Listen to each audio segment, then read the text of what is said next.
రెండవ పెళ్లితో మొదలైన ప్రేమ కథ. Welcome to our channel. నేను మీ అవని. ఎంతో కష్టపడి రాస్తున్న చిన్న కథ. నా కోసం లైక్ చేసి, షేర్ చేసి, సబ్స్క్రైబ్ చేసుకోండి మన ఛానల్ని. అలా చేయడం వల్ల ఇంకొంతమందికి రీచ్ కావటానికి. ఇంకా కథలోకి వెళ్ళిపోదాం. సమయం 12 అవుతుంది. అది హైవే రోడ్. అతను డ్రైవ్ చేస్తూ వెనుకున్న తన భార్యను తిడుతూనే ఉన్నాడు. ఒక్క పని కూడా చేత కాదు నీకు. ఎలా ఉండాలో తెలియదు. అసలు నిన్ను చేసుకోవటం నాది బుద్ధి తక్కువ అని అంటూ ఆ అమ్మాయిని నోటికి వచ్చినట్టు తిడుతున్నాడు. కానీ ఆ అమ్మాయి బైక్పై వెనక సైడ్ కూర్చొని సైడుకు మొహం తిప్పుకొని తన భర్తకు కనిపించనివ్వకుండా కన్నీరు కారుస్తూ ఏం చేసినా నాదే తప్పు అంటారు. అయినా నేనేం చేశాను? వాళ్ళ బంధువులలో ఎవరో ఒక అబ్బాయి నాతో మాట్లాడించారు. అదే నా తప్ప? అతను ఆయన తమ్ముడు అన్నాడు. అందుకే అతను పలకరించగానే బాగున్నావా వదినా అని అన్నాడు. నేను ఏమీ మాట్లాడలేదు. జస్ట్ బాగున్నాను అని మాత్రం అన్నాను. జస్ట్ తల ఊపాను. ఎందుకంటే నేను మగవాళ్ళతో మాట్లాడటం అతనికి ఇష్టం ఉండదు కాబట్టి. కానీ నా భర్త అతని ఎదురుగా ఎందుకు నిలబడ్డావు? ఎంత నా తమ్ముడు అయినా అంత నచ్చాడా అంటూ అనుమానపడుతూ వేధిస్తూ ఉన్నాడు.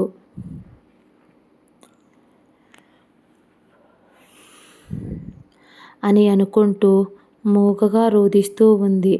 అప్పుడే తన మనసులో ఎన్నో రోజుల నుంచి దాగి ఉన్న బాధలన్నీ గుర్తుకు రావడంతో తన మనసులోనే ఏంటి భగవంతుడా ఇది? నేను ఎవరికీ ఏ పాపం చెయ్యలేదు. చిన్న వయసులోనే అమ్మా నాన్న నన్ను బావవరస అవుతాడని ఇతనికి ఇచ్చి పెళ్లి చేశారు.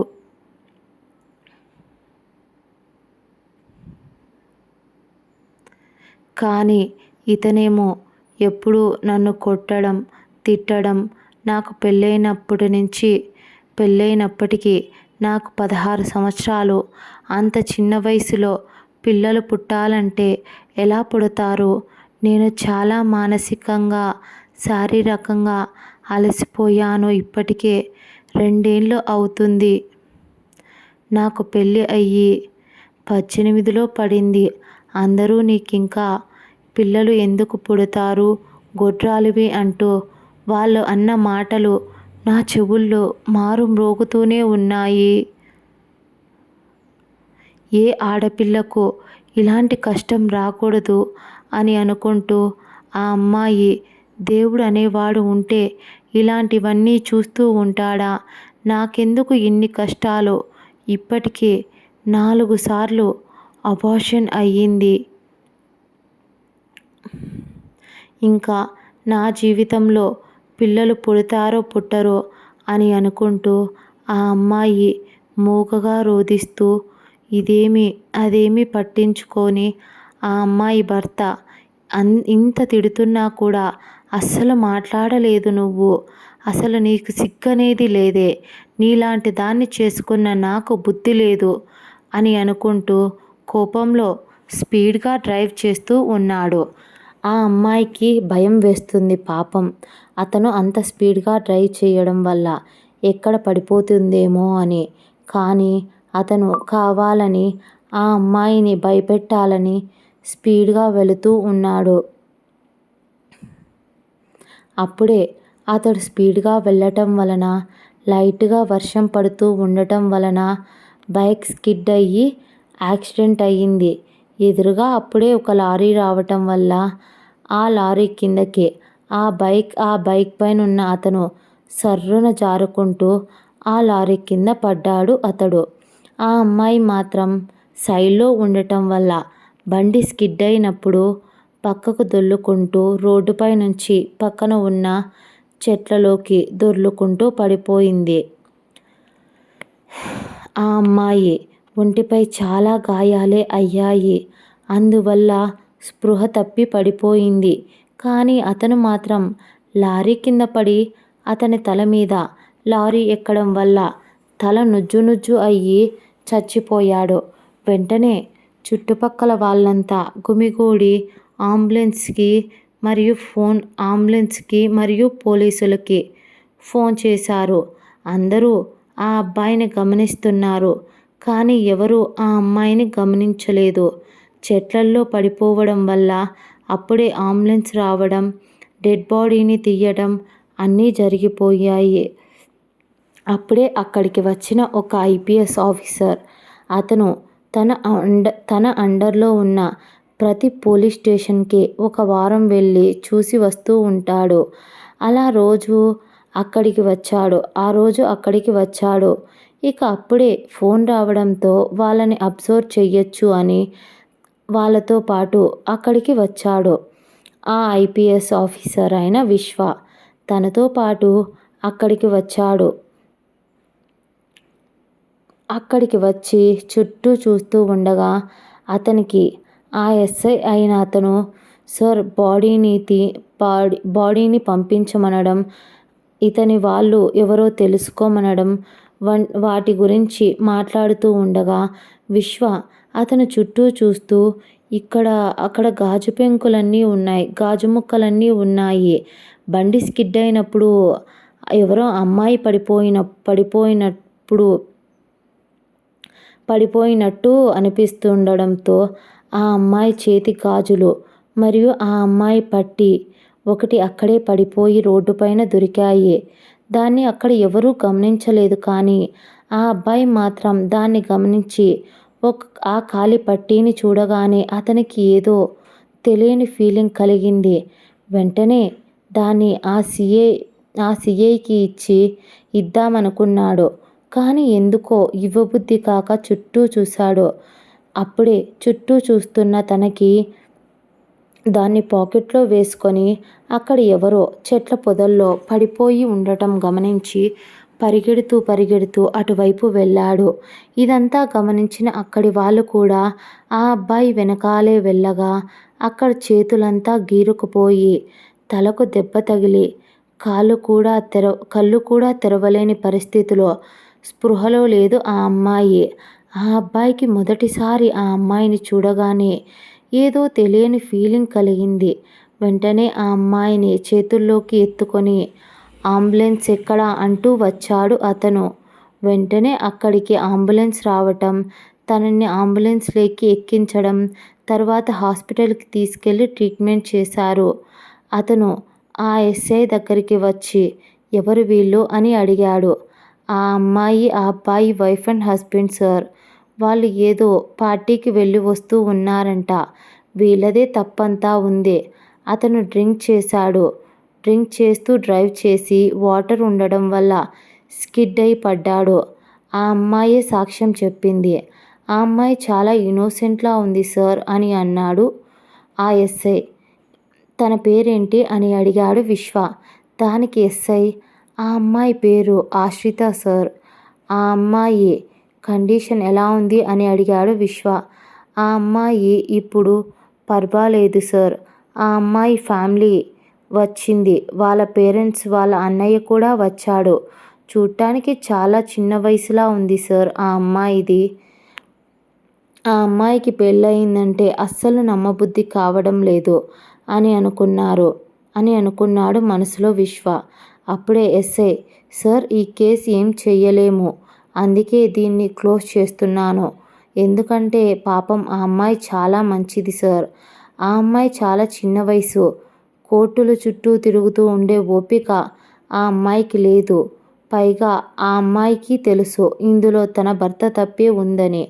పాపం లారీ డ్రైవర్కి పిల్లలున్నారని. అందుకే ఆ అమ్మాయి ఆ లారీ డ్రైవర్ మీద కేసు వేయటానికి ఒప్పుకోలేదు అని అన్నాడు ఆ ఎస్ఐ.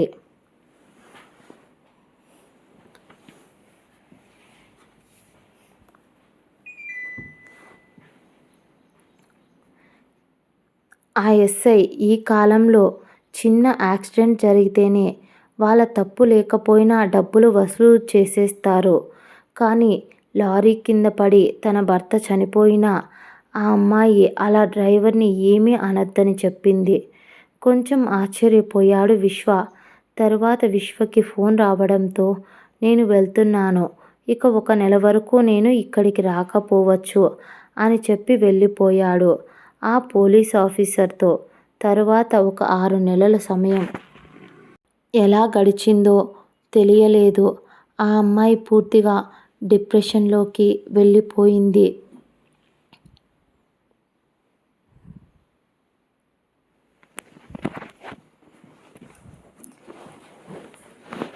ఎవరు ఏం మాట్లాడించినా మాట్లాడేది కాదు. ఎప్పుడూ సైలెంట్గా కూర్చొని ఏదో శూన్యంలోకి చూస్తూ ఆలోచిస్తూ ఉండేది. అప్పుడే వాళ్ళ ఫ్యామిలీ వాళ్ళు కూడా తనని బయటికి తీసుకురావాలని చాలా ట్రై చేసేవాళ్ళు. తన అత్తింటి వాళ్ళు నిజం చెప్పాలంటే చాలా రాక్షసులు. తనని ఇంటికి తీసుకువెళ్ళి పని మనిషిగా వాడుకుందామనుకున్నారు. తన అత్తమామలు కానీ ఆ అమ్మాయి అమ్మానాన్నలు చాలా మంచివాళ్ళు. అందుకే వాళ్ళ కూతుర్ని ససేమిరా పంపించమని, ఒకవేళ ఈసారి బలవంతం చేస్తే పోలీస్ స్టేషన్లో కంప్లైంట్ ఇస్తామని చెప్పడంతో సైలెంట్ అయిపోయారు అత్తమామలు.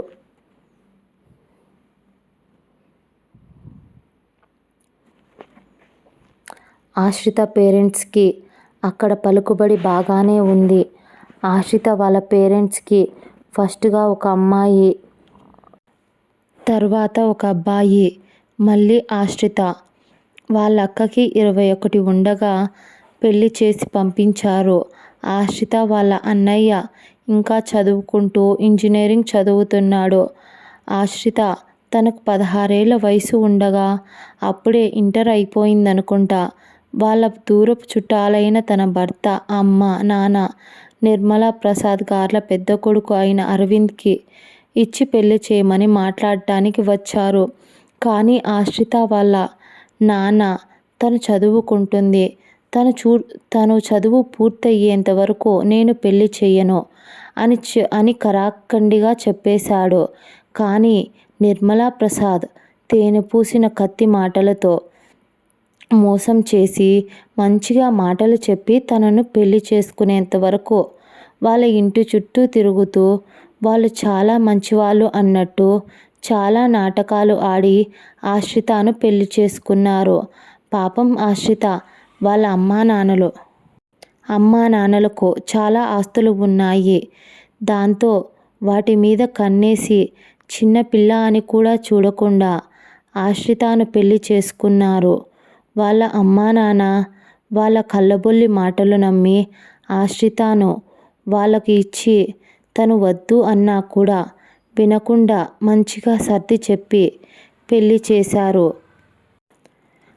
అరవింద్ కూడా మొదట్లో ఆశ్రితతో నేను నిన్ను చదివిస్తాను, నేను నిన్ను టచ్ చెయ్యను, నీకు ఎప్పుడైతే నా మీద ప్రేమ పుడుతుందో అప్పుడే ఒకటవుదాం అంటూ పెళ్లికి ముందే తనతో చాలా కథలు చెప్పాడు.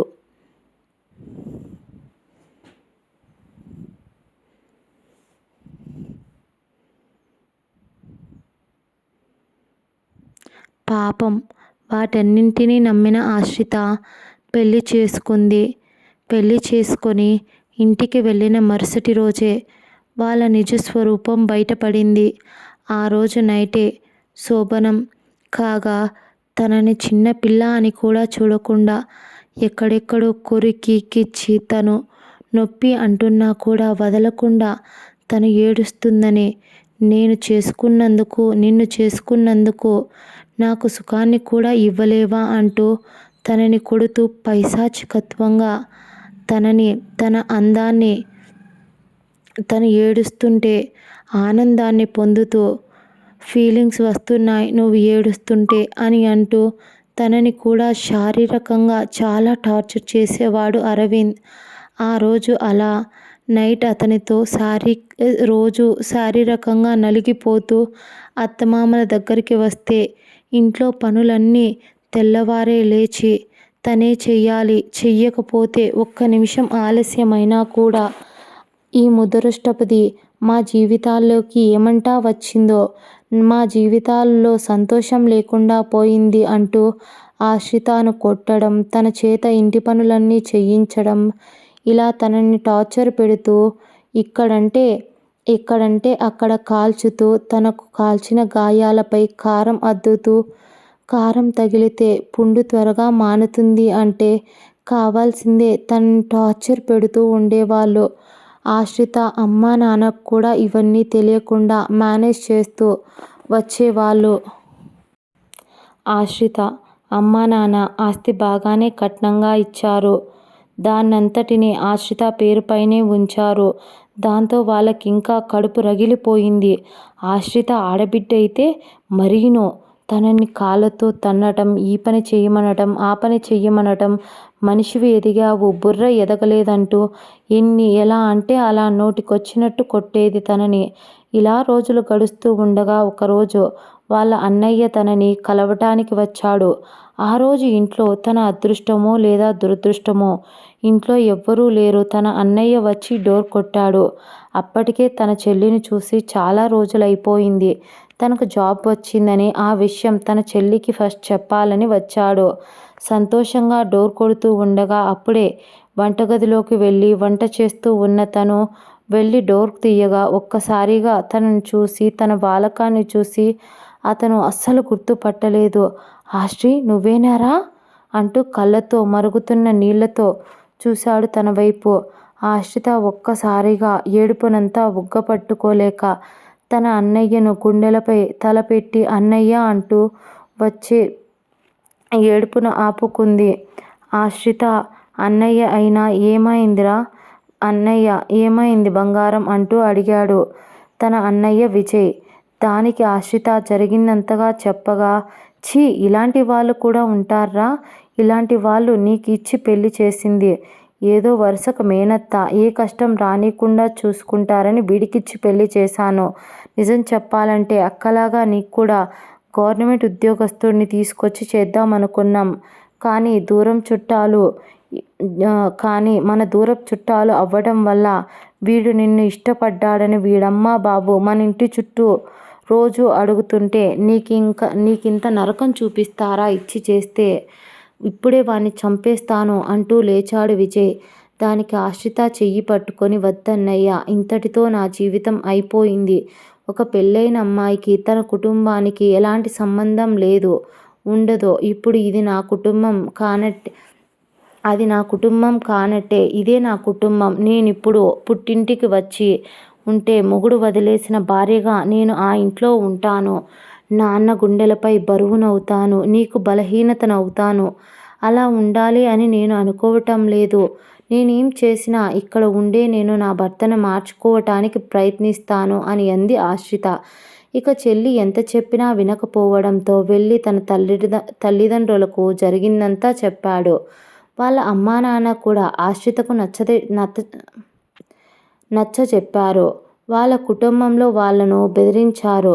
వాళ్ళ అత్తమామలను ఆశ్రిత వాళ్ళ నాన్నగారు మరియు వాళ్ళ అన్నయ్య వెళ్ళి బెదిరించినా కూడా వాళ్ళను కూడా తిట్టి పంపించారు. ముందులాగా మర్యాద ఇవ్వలేదు. ఇంకా చెప్పాలంటే ఇంకా నాకు డబ్బు ఇంత కావాలి, ఏం వీడొక్కడేనైనా మీకు కొడుకు, దాన్ని కనలేదా అంటూ నోటికొచ్చినట్టు మాట్లాడేవారు.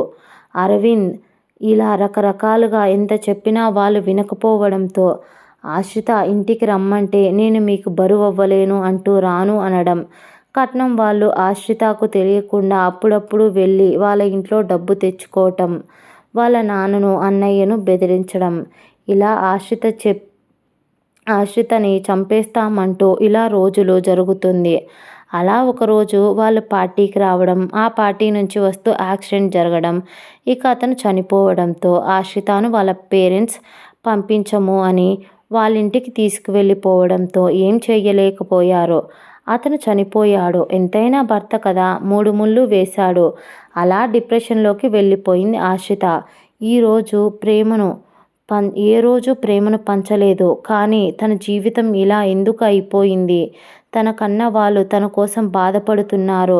అలా 1 సంవత్సర కాలం గడిచిపోయింది. రోజు ఆ డిప్రెషన్లోంచి బయటికి రావటానికి వాళ్ళ ఇంటి పక్కనే ఉన్న టెంపుల్కి వెళ్ళి అక్కడ కొద్దిసేపు కూర్చొని రావడం, మళ్ళీ ఇంటికి వెళ్ళి తోటలో కూర్చోవటం, అలా సంవత్సర కాలం గడిచిపోయింది. ఒకరోజు తను మొక్కలకు నీళ్లు పడుతూ ఏదో ఆలోచించుకుంటూ ఉంది. అప్పుడే కారు వచ్చి ఇంటి ముందు ఆగింది. ఎవరో అని చూడగా తన అక్కయ్య రావటమే తన దగ్గరికి వచ్చి ఎలా ఉన్నావురా అని అంది. బాగున్నానక్క, నువ్వెలా ఉన్నావు? అయినా ఏంటి ఇంత సడన్గా వచ్చారు అని అంది ఆశ్రిత.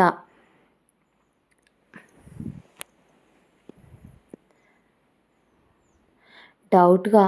ఎందుకంటే పిల్లలకు స్కూలు లేదంటే బావ ఖాళీగా లేదనో లీవ్ ఇవ్వలేదనో అక్క ఎప్పుడూ పెద్దగా వచ్చి వెళ్ళేది కాదు పిల్లలతో బిజీ అయ్యి.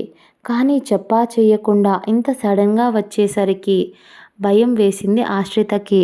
కానీ అప్పుడే అది వాళ్ళ అక్కకు అర్థమై, భయపడు కాశ్రీ, ఏం కాలేదు, నాన్న తమ్ముడితో మాట్లాడదామని వచ్చానురా. ఇంతకీ ఎక్కడ వాడు అంటూ అడిగింది. దానికి అదే అక్క, ఇంట్లో ఉన్నారు అమ్మా నాన్న అన్నయ్య అని అంది ఆశ్రిత. ఆశ్రిత వాళ్ళ అక్క అయిన రేణుక.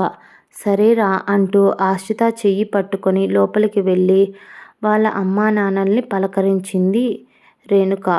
నువ్వేంటి ఇంత సడన్గా వచ్చావు అని వాళ్ళు కూడా షాక్ అయ్యి అడిగారు. అప్పుడే రేణుక భర్త ఇంట్లోకి వస్తూ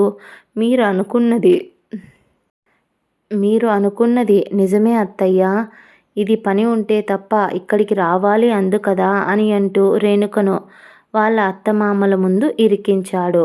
రేణుక మూతి తిప్పుతో అవును, రావాల్సి వచ్చింది. అయినా ఇది నా పుట్టిల్లు, ఎప్పుడైనా రావచ్చు, ఎప్పుడైనా వెళ్ళొచ్చు అంటూ వాళ్ళ భర్త చెయ్యి పట్టుకొని ఆపుతుంది. ఇంకా చాలు అన్నట్టు రేణుక.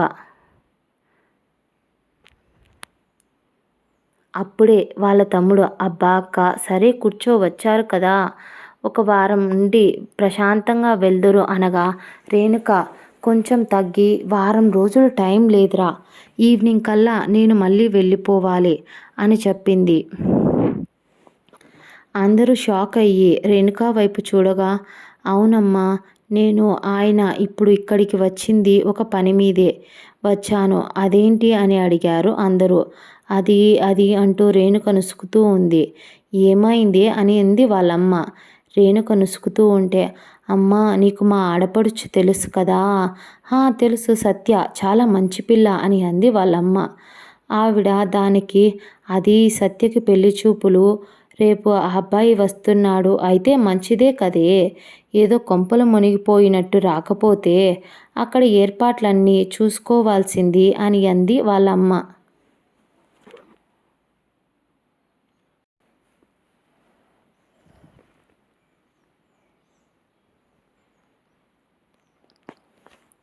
అంటూ వాళ్ళ అమ్మ రేణుకు తలపై మొట్టింది.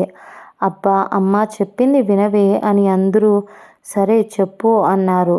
అది సత్య విజయ్ని మా పెళ్ళప్పటి నుంచి ఇష్టపడుతుందంట, మా పెళ్ళిలో చూసిందంట, కానీ అప్పుడుది ప్రేమించే వయసు కాదు కదా అని తన స్టడీస్ అయిపోయాక విజయ్కి చెప్దామనుకుంది. కానీ మా పెళ్ళి అయిన 4 years అయింది. ఇప్పటికి తనకు ఇంకో నెలలో చదువు అయిపోతుంది. అంతలోపు ఒక సంబంధం చూడాలని మా అత్త వాళ్ళ బంధువుల్లోనే సంబంధం వెతికారు. నీకు తెలుసు కదా, మా అత్తయ్యకి కొంచెం నోరెక్కువ, కాబట్టి ఆవిడకి తగ్గట్టు ఆవిడ ఒక సంబంధం చూసింది. కానీ సత్యకేమో విజయ్ని పెళ్లి చేసుకోవాలని ఉంది. సత్య చాలా మంచిదమ్మా, ఈయనలాగే చాలా మెతక, ఎవరితోనూ తగాదాలు పెట్టుకోదు, మా అత్తలాగా నోరు కూడా ఎక్కువ కాదు అని రేణుక చెబుతూ ఉండగా అవన్నీ ఎందుకే, అబ్బాయి ఏమన్నా అనుకుంటాడు, వాళ్ళ అమ్మ గురించి పదే పదే చెబితే అని చిన్నగా వాళ్ళమ్మ కసరగా, అయ్యో అత్తయ్య, మా అమ్మ గురించి ఉన్నదే కదా తను చెప్పేది, చిన్నప్పటి నుంచి చూస్తున్నాము, మాకు తెలియదా అని రేణుక భర్త చెప్పగా, సరే బాబు, కానీ మాదేముంది, విజయ్కి ఇష్టమైతే మాకు కూడా ఇష్టమే అని అంది ఆవిడ. దాంతో రేణుక, ఏరా తమ్ముడు, నీకు సత్య అంటే ఇష్టమేనా అని రేణుక అడిగింది. అడగగా దానికి విజయ్, సత్య ఏమో మంచిదే సత్య అయితే అక్క, కానీ ఆలోచిస్తూ ఉన్నాడు, ఏంటో చెప్పు అని అంది. విజయ్ ఆలోచిస్తూ అది ఆశ్రిత వైపు చూసి, ఆశ్రీకి మళ్ళీ పెళ్లి చెయ్యాలనుకుంటున్నాను అక్క అని అన్నాడు విజయ్.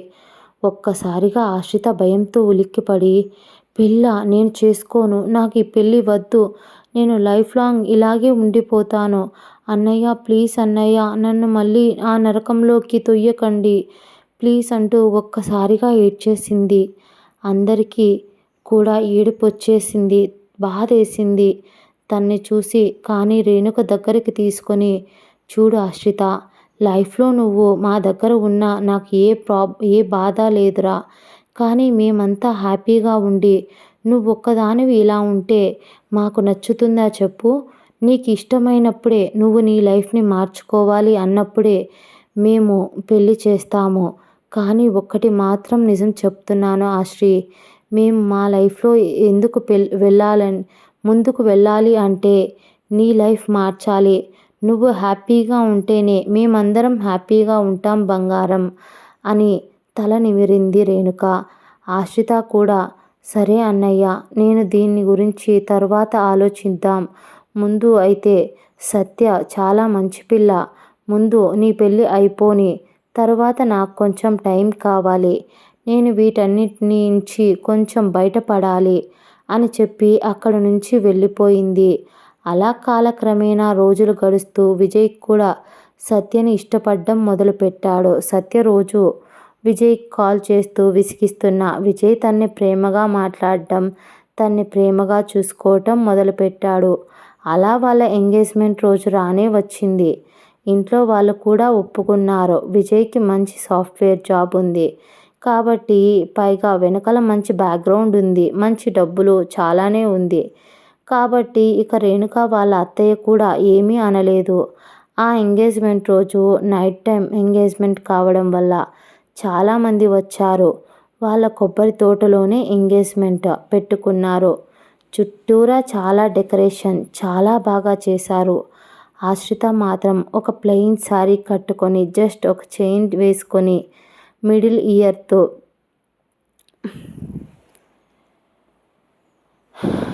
హెయిర్ అంతా లీవ్ చేసుకొని ఉంది.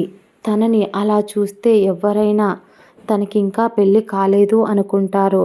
చూడటానికి చాలా అందంగా ఉంటుంది ఆశ్రిత.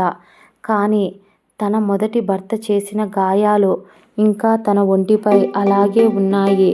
తర్వాత ఎంగేజ్మెంట్ అప్పుడు కూడా ఆశ్రితని వాళ్ళు స్టేజ్ పైకి రమ్మన్నా కూడా తను రాలేదు. ఇక వాళ్ళు ఏం చెయ్యలేక మనసులోనే బాధపడుతూ సైలెంట్గా ఎంగేజ్మెంట్ అయిపోయింది. అందరూ తినడానికి వెళ్ళారు. ఆశ్రిత మాత్రం సైలెంట్గా ఒక మూలన కూర్చొని ఏదో ఆలోచిస్తూ, నేను ఇన్ని రోజులని ఇలాగే ఉండాలి, మూవ్ ఆన్ అవ్వాలి, ఏదన్నా ఒక మంచి జాబ్. కానీ ఏం చేద్దాం? ఏదైనా సరైన క్వాలిఫికేషన్ ఉండాలి. నాకా ఏమీ లేదు. నేను ఇంటి దగ్గర ఉంటే ఇలాగే పిచ్చి పట్టిపోతుందేమో అని ఆలోచిస్తూ అదే ఆశ్రిత. అప్పుడే ఆలోచిస్తే అలా నడుస్తున్న తనకి ఎవరో పరిగెత్తుకుంటూ వచ్చి ఒక చిన్న పాప తనకు గుద్దుకొని కింద పడబోయింది. ఆశ్రిత వెంటనే తేరుకొని ఆ పాపను పడనివ్వకుండా తల కింద చెయ్యి వేసి, నీకేం కాలేదు కదా బంగారం అని అడిగింది. దానికి ఆ పాప, నాకేం కాలేదు ఆంటీ అంటూ తల ఊపింది. దాంతో ఆశ్రిత ఆ పాపను పైకి లేపి ఆ పాప కాళ్ళకు చేతులకు అంటున్న మట్టిని తుడిచి, నీ పేరేంటి అని అడిగింది. దానికి ఆ పాప, నా పేరు అన్వి అని చెప్పింది. దానికి ఆశ్రిత, నా పేరు ఆశ్రిత అంటూ నవ్వుతూ తన చెయ్యినిచ్చింది ఆ పాపకు. ఆశ్రిత నవ్వు చాలా నచ్చింది. తన ఫేస్ చాలా స్వచ్ఛంగా ఉన్నట్టు ఆ పాపకు అనిపించింది. ఆ పాప, ఆంటీ మీరు చాలా క్యూట్గా ఉన్నారు అని అంటూ మీ బుగ్గలను టచ్ చెయ్యొచ్చా అని అంది.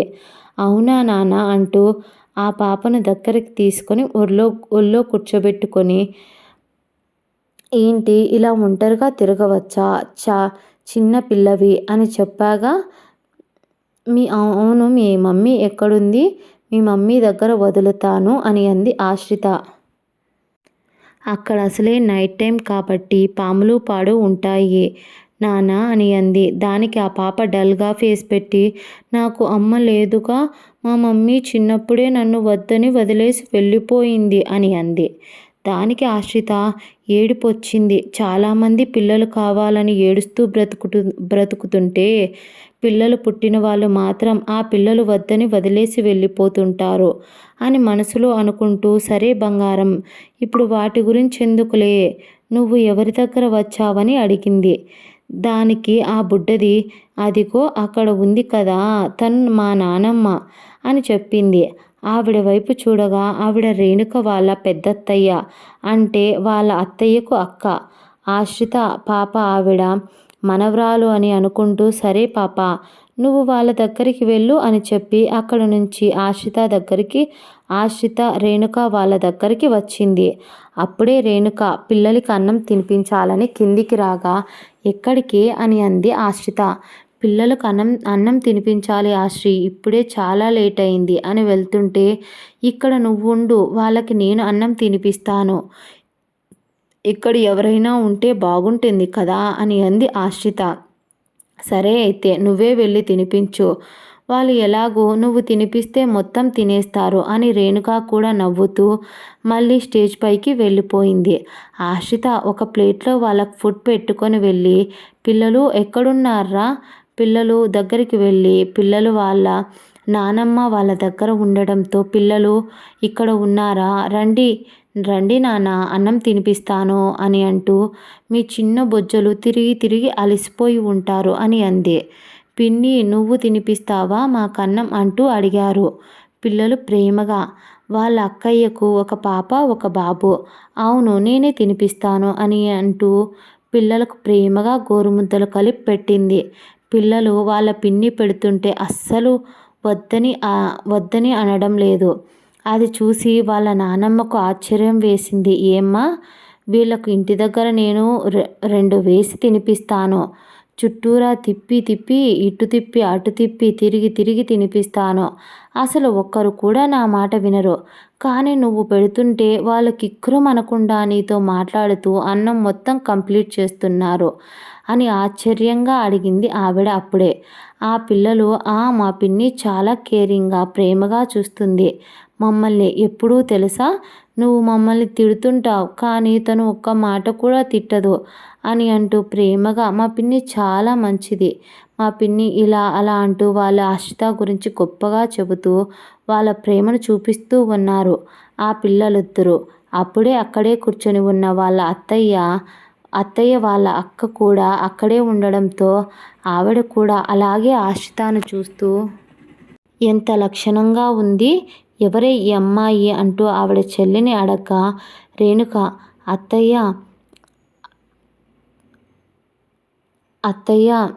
అక్కయ్య, ఈ పిల్లను చూడనే లేదు కదా, తను రేణుక చెల్లెలు, చాలా మంచిది, ఎవరితోనూ ఎదురు మాట్లాడదు, ఎవరిని తక్కువ చేసి చూడదు, అందరినీ మనవాళ్ళు అనుకుంటుంది, చాలా ఓపికస్తురాలు అని అంది ఆవిడ.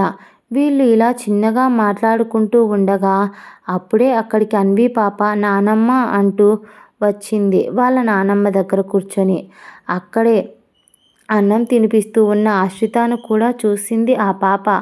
వాళ్ళనే చూస్తూ ఉండడంతో ఆ పాపను ప్రేమగా, ఇలా రా అంది, నా దగ్గరికి రా అంది. అన్వి దగ్గరికి వచ్చి సైలెంట్గా నిలబడ్డంతో, ఇదిగో ఆను తిను అని అంటూ తనకు కూడా గోరుముద్దలు కలిపి పెట్టింది. తను తల్లి లేదని ఫీల్ అవుతుందని ఆశ్రితకు అర్థమైంది. అందుకే తను ప్రేమగా దగ్గరికి తీసుకొని గోరుముద్దలు కలిపి పెట్టింది. వాళ్ళంటే తన అక్కపిల్లలు కాబట్టి వాళ్ళకు అంత ప్రేమగా పెట్టింది అనుకోవచ్చు, కానీ అన్వికి కూడా అంతే ప్రేమగా పెట్టింది. ఆ తర్వాత తను పొరపోతుందేమో అని నీళ్లు తాపించి తనకు మూతి తుడిచి, తను చీర చెంగుతో మూతి తుడిచింది. ఈ కాలంలో అమ్మాయిలు వాళ్ళ బట్టలకి ఏదైనా మురికైతేనే తట్టుకోలేరు, అలాంటిది ఈ అమ్మాయి వాళ్ళ మూతిని తన చీర చెంగుతో తుడిచింది. ఒక తల్లిలా తుడుస్తుంది. ఆ తర్వాత వాళ్ళతో ఆడుకున్న తరువాత అన్వి ఎందుకో ఆశ్రితకి బాగా దగ్గరయింది. అలాగే వచ్చి ఆశ్రితను హగ్ చేసుకొని తన భుజం మీదే నిద్రపోయింది. అన్వీకి 3 ఏళ్ళు. ఆశ్రిత కూడా అన్వీ చాలా నచ్చేసింది. చూడటానికి చాలా క్యూట్గా ముద్దుగా ఉండే కొద్దిసేపటిలో ఆశ్రితతో మాట్లాడుతూనే నిద్రపోయింది అన్వీ. తన ఒడిలోనే పడుకోబెట్టుకొని తన తల నిమురుతూ ప్రేమగా నుదిటిపై ముద్దు పెడుతూ అలా చీరలోనే తను కూడా చైర్లోనే నిద్రపోయింది. కానీ అన్వీని మాత్రం ఎక్కడ పడిపోతుందేమో అని గట్టిగా గుండెలకు పొదివి పట్టుకొని నిద్రపోయింది. కానీ మరుసటి రోజు తనకు మెలకువ వచ్చి చూసేసరికి తను ఎక్కడుందో తెలియలేదు. తను తన గదిలో నిద్రపోతుంది.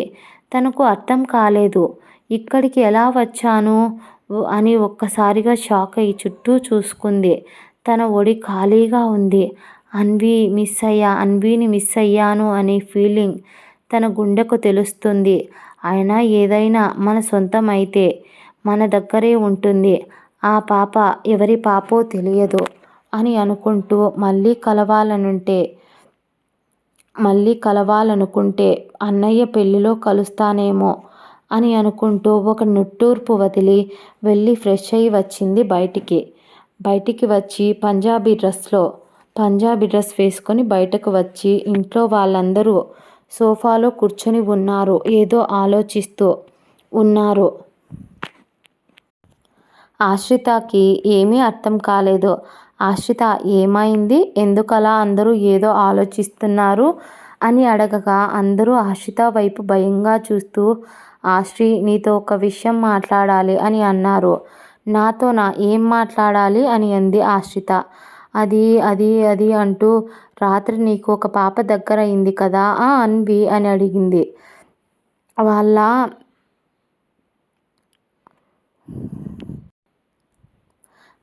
అన్వి అని అడిగింది వాళ్ళ అన్నయ్య. ఒక్కసారిగా ఆశ్రిత మొహంలో 1 సంవత్సర కాలం మిస్ అయిన సంతోషం నవ్వు వచ్చి చాలా క్యూట్గా ఉంది ఆశ్రిత.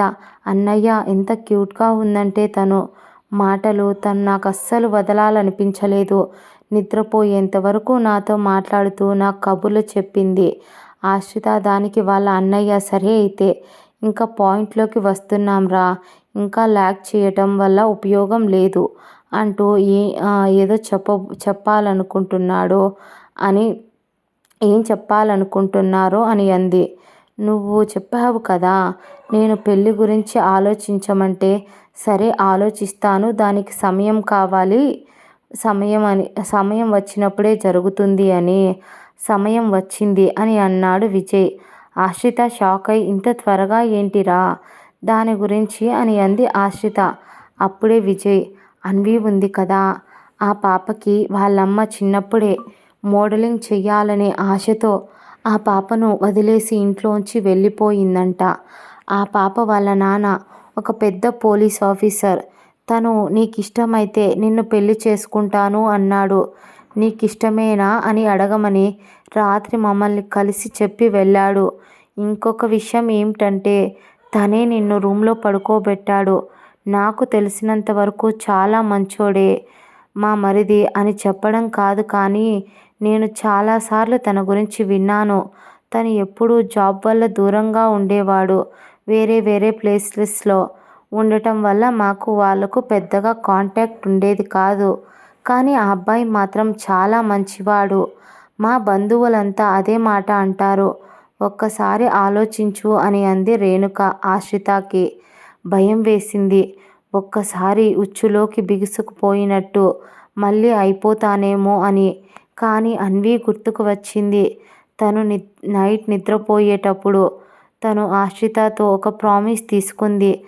ఆశ్రిత ఆంటీ, రోజు నువ్వు నాకు ఇలాగే కథలు చెప్తావా, నాతో పడుకుంటావా, నాకు అన్నం తినిపిస్తావా అంటూ తను ఇలా అడిగినవన్నీ గుర్తుకు రావడంతో ఆశ్రిత సైలెంట్ అయిపోయింది.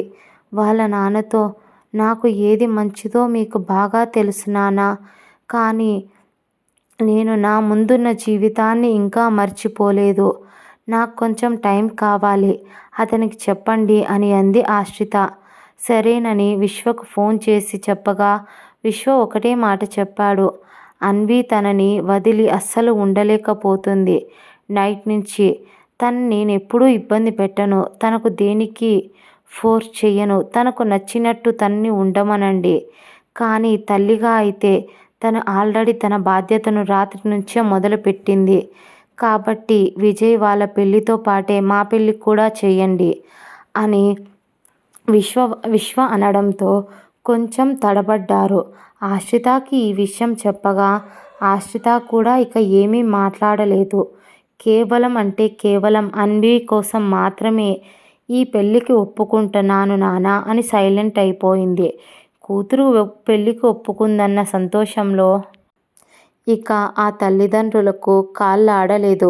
వెంటనే 2 పెళ్ళిళ్ళకు ముహూర్తాలు పెట్టించి అనుకున్న దానికన్నా ముందే కూతురు మనసు ఎక్కడ మారిపోతుందేమో అని త్వరగా పెళ్ళిళ్ళు ఘనంగానే చేశారు. అందరూ కొందరు ఉంటారు కదా ఆశ్రితాని బాధ పెట్టడానికి. తన మొదటి భర్త బంధువులను పిలవకపోయినా పెళ్ళికి వచ్చి ఆశ్రితను నానా మాటలు అని వెళ్ళారు. ఇది ఎక్కడ సంతోషంగా ఉంటుంది.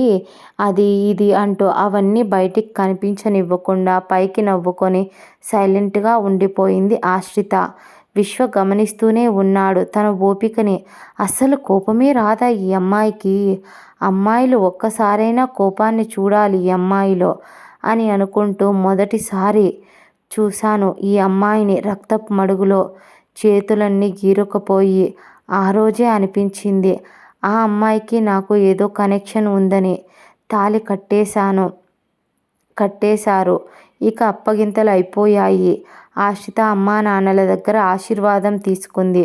తర్వాత అమ్మా నాన్నకు బాయ్ చెప్పి వాళ్ళ అత్తవారింటికి బయలుదేరింది. ఆశ్రితతో పాటు వాళ్ళ అక్క రేణుక వాళ్ళ బావ వచ్చారు. ఎందుకంటే ఇక్కడ వాళ్ళ అమ్మా నాన్న విజయ్ సత్యను చూసుకుంటూ ఉండడంతో ఇక అక్కడ కూడా ఎవరైనా ఉండాలి కాబట్టి అక్కడ వాళ్ళకు తోడుగా ఆశ్రితకు తోడుగా వెళ్ళారు. ఆశ్రిత ఇంట్లోకి అడుగు పెట్టగానే ఇల్లు మొత్తం చూసి ఒక్కసారిగా బిత్తరపోయింది. విశ్వ డబ్బున్నవాడు అని అనుకుంది. కానీ మరీ ఇంత డబ్బున్నవాడా అనుకోలేదు. వాళ్ళ అక్కయ్య చెప్పింది మా వాళ్ళతో పెద్దత్తయ్య వాళ్ళకి చాలా ఆస్తులున్నాయని.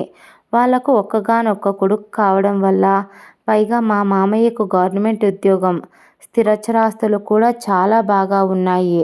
చాలానే ఉన్నాయి. మా మామయ్య వాటిని అలాగే అభివృద్ధి చేస్తూనే వచ్చారు. ఈ మధ్యకాలంలో ఆయన చనిపోయారు. విశ్వ ఒక్కడే మిగిలిపోయాడు. విశ్వకి ఒక పాప పుట్టాక అతని భార్య వదిలేసి వెళ్ళిపోయింది. ఆ అమ్మాయికి మోడలింగ్ అంటే పిచ్చి. ఆ పిచ్చి మీదనే విశ్వని వదిలేసి ఆ పాపను ఇన్ని రోజులు చూసుకుంటూ విశ్వనే చూసుకుంటున్నాడు విశ్వ అని అనగానే విశ్వ మీద ఒక గౌరవం పెరిగింది. అలా ఇల్లు మొత్తం చూస్తూ ఉండగా వాళ్ళ అత్తయ్య సుమిత్ర వచ్చి తల్లి రామ్మ అంటూ దేవుడి దగ్గర దీపం పెట్టించి విశ్వ వాళ్ళ నాన్నగారి దగ్గర కూడా దీపం వెలిగించి వెళ్ళి ఫ్రెష్ అయ్యిరా తల్లి అని చెప్పింది. తన్ని ఒక రూమ్లోకి తీసుకెళ్ళి రేణుక ఫ్రెష్ అయ్యి వెళ్ళి ఫ్రెష్ అయ్యిరా, ఈ చీర కట్టుకో అని చెప్పి అక్కడ పెట్టింది. సరే అని ఫ్రెష్ అవ్వడానికి వెళ్తూ ఉండగా అన్వి వచ్చి అమ్మా ఏం చేస్తున్నావు అంటూ అడిగింది. ఫస్ట్ టైం ఆ పిలుపు విన్న ఆశ్రిత ఒక్కసారిగా మోకాళ్ళ మీద కూర్చొని అన్విత అని గుండెలకు హత్తుకొని అన్వి నీకు ఎవరు చెప్పారు నన్ను అమ్మ అని పిలవమని అని చెప్పింది ఆశ్రి. దానికి అన్వి అది డాడీ చెప్పారమ్మా, ఈ రోజు నుంచి నువ్వు మా అమ్మవని అని ముద్దుగా తన మాటలతో చెబుతూ ఉండగా ఆశ్రితకు తల్లి ప్రేమ పొంగుకొచ్చి అన్వి అని గుండెల్లో పొదుపుకొని ముద్దు పెట్టసాగింది. నా బంగారు తల్లి, నేను ఏ పిలుపుకైతే దూరం అయ్యానో ఆ పిలుపునివ్వడానికే నువ్వు నా లైఫ్లోకి వచ్చావు అని అంటూ కొద్దిసేపు ప్రేమగా మాట్లాడి ఆ తర్వాత అన్వి కళ్ళు నులుముతూ ఉండడంతో నిద్ర వస్తుందా నాన్న అంటూ అడిగింది. అమ్మ చాలా అలసిపోయాను, నాకు నిద్ర వస్తుంది అని అంది. సరే ఫ్రెష్ అయ్యి పాలు తాగి పడుకో అంది. మరి నాకు ఫ్రెష్ చేయించవా అని అంది. రేణు వచ్చి నేను చేయిస్తారా నాన్న అని అంది. లేదు నాకు అమ్మే చేయించాలి అని అనడంతో దానికి రేణుక అమ్మ ఇప్పుడు పెళ్లి బట్టల్లో ఉంది కదా, చేయించడానికి ఇబ్బందిగా ఉంటుంది, నీకు నేను చేయిస్తాను, రేపటి నుంచి మీ అమ్మే చేయిస్తుంది నీకు అని అంది. దానికి ఆ పాప అవునా మమ్మీ అనగా పర్లేదు అక్క, నాకు ఏమీ ఇబ్బంది లేదు, నేను అన్వికి స్నానం చేయించి ఆ తర్వాత నేను ఫ్రెష్ అవుతాను అని చెప్పి ముందు అన్వికి భోజనం తీసుకురా అని చెప్పింది. సరే అని త్వరగా అన్విని తీసుకెళ్ళి స్నానం చేయించి ఇల్లంతా తిరుగుతూ అన్నం తినిపించి తనకు అలాగే సోఫాలో కూర్చోబెట్టి ప్రేమగా ఒడిలో నిద్రపుచ్చింది. తర్వాత అలా నిద్రపోతూ ఉండడంతో తనని భుజంపై వేసుకొని లేవటానికి ట్రై చేసింది.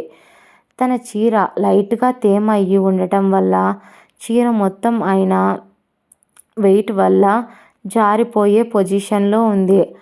అప్పుడే హాల్లో ఎవరూ లేరు. అయినా తనని నిద్రపుచ్చుతుందని డిస్టర్బ్ అవుతుందని రేణుక భర్త ఫ్రెష్ అవ్వడానికి వెళ్ళిపోయారు. వాళ్ళ పిల్లలేమో విజయ్ వాళ్ళతో పాటు పంపించారు.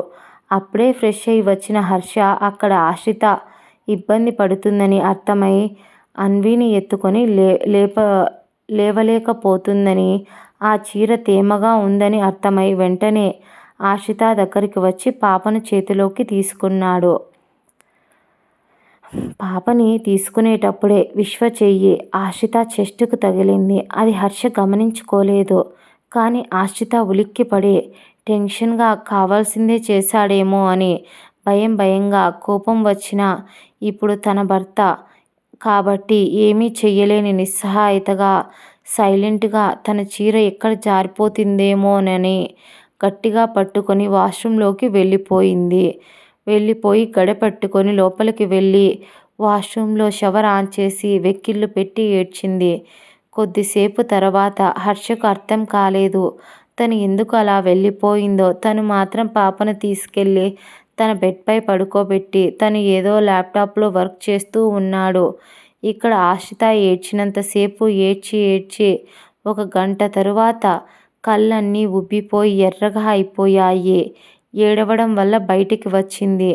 వచ్చి అక్కడ పెట్టి ఉన్న శారీని కట్టుకొని బొట్టు పెట్టుకొని కుంకుమ కూడా పెట్టుకొని చాలా సింపుల్గా బయటికి వచ్చింది. తను అలా బయటికి రాగానే అక్కడే హాల్లో ఉన్న వాళ్ళ అక్క మరియు వాళ్ళ బావ విశ్వ వాళ్ళ అమ్మగారు అందరూ తన్ని చూశారు. తన మొహం ఏడ్చింది అనడానికి తన కళ్ళు క్లియర్గా తెలుస్తున్నాయి. రేణుకు కోపం వచ్చింది.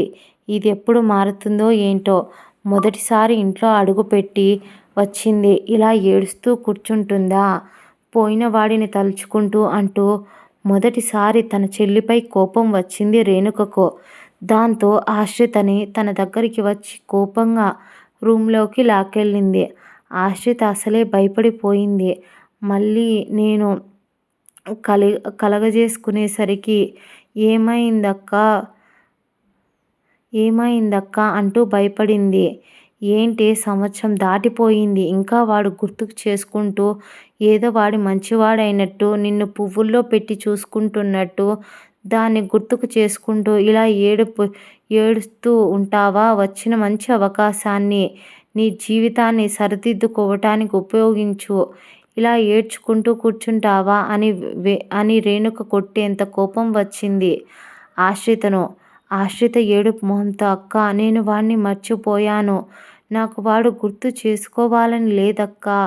కానీ ఇందాక ఆయన నన్ను పాపని తీసుకోవటానికి వచ్చినప్పుడు నన్ను టచ్ చేసినప్పుడు ఆయన చెయ్యి నాకు తగిలింది.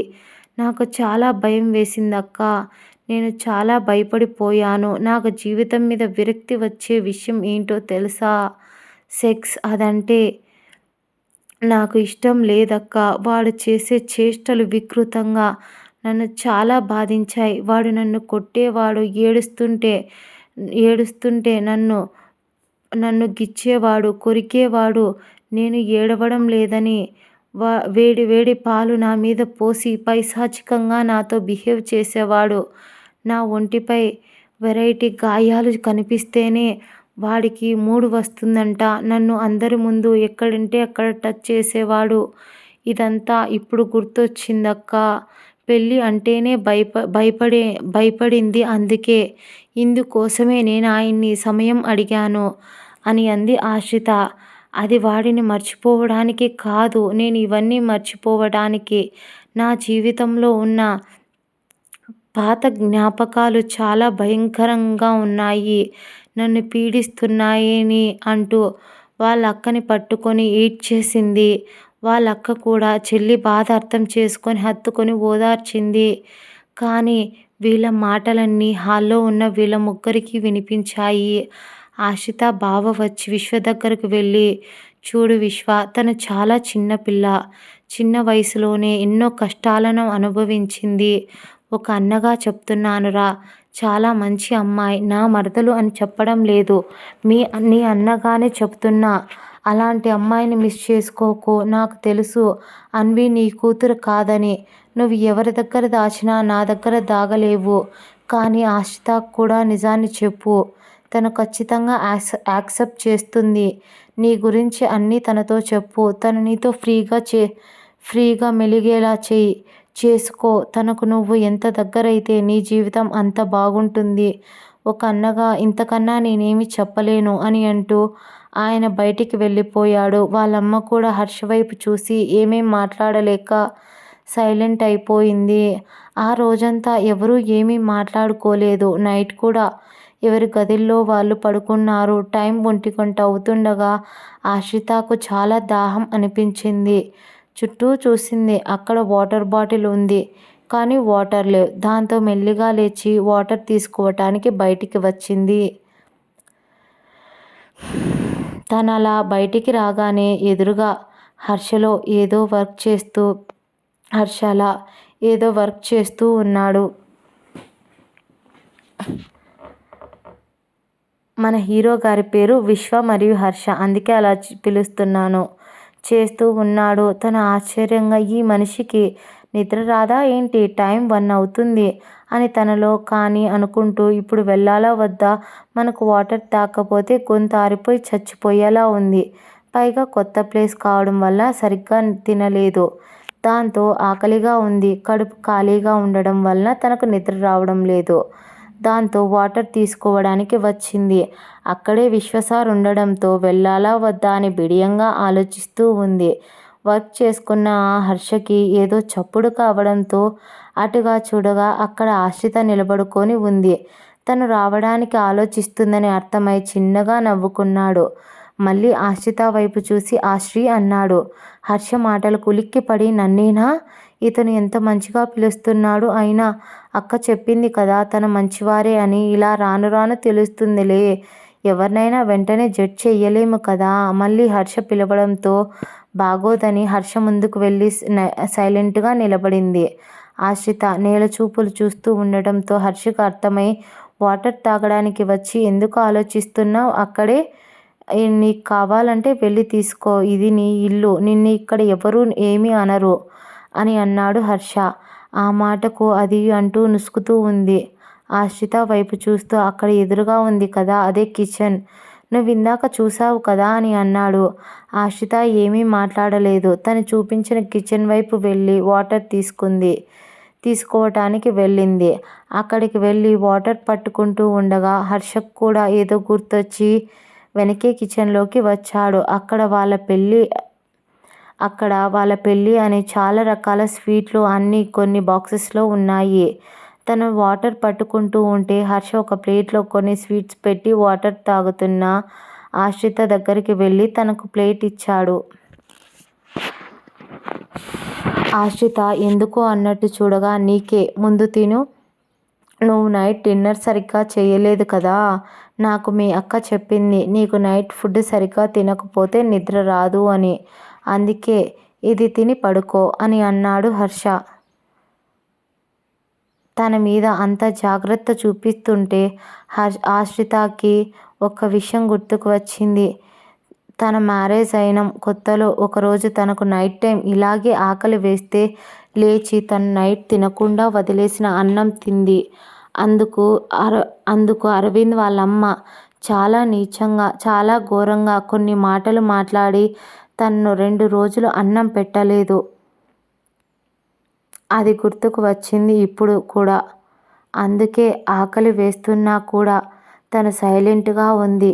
మళ్ళీ విశ్వ తీసుకో అని అంటే సైలెంట్గా ఉంది. హర్ష ప్లేట్ని తన చేతిలో పెట్టాడు. ఆశ్రిత వాటి వైపు చూస్తూ, ఇది నా ఫేవరెట్ కదా, ఈయనకెలా తెలుసు, అది కూడా మా అక్కనే అడిగి తెలుసుకొని ఉంటాడేమో అని అనుకొని ఆ ప్లేట్ తీసుకొని సైలెంట్గా నిలబడ్డంతో, సరే పద హాల్లో కూర్చొని తిందువు అని అన్నాడు. ఆశ్రిత మెల్లిగా తన వెనకే అడుగులు వేస్తూ వెళ్ళింది. అక్కడ సోఫాలో హర్ష ఎదురుగా కూర్చోబెట్టి తిను అన్నాడు. ఆమె అతడు ఏమనుకుంటాడో అని ఆలోచిస్తుంటే, ఇంకా ఏంటి సైలెంట్గా ఉన్నావు, తిను అని అన్నాడు. ఆశ్రిత భయంగా, మీరు తినండి అంటే ఆ ప్లేట్ని ముందుకు పెట్టగా, హర్ష ఆ టైంలో ఫుడ్ తీసుకోడు. కానీ అతడు తినకపోతే ఆమె కూడా అలాగే ఉంటుంది అని అర్థమై అతడు కూడా జస్ట్ కారపూసని తీసుకున్నాడు. ఎందుకంటే ఆ టైంలో హర్షకి స్వీట్స్ తినే అలవాటు లేదు కాబట్టి. ఇదండి చిన్న షార్ట్ స్టోరీ.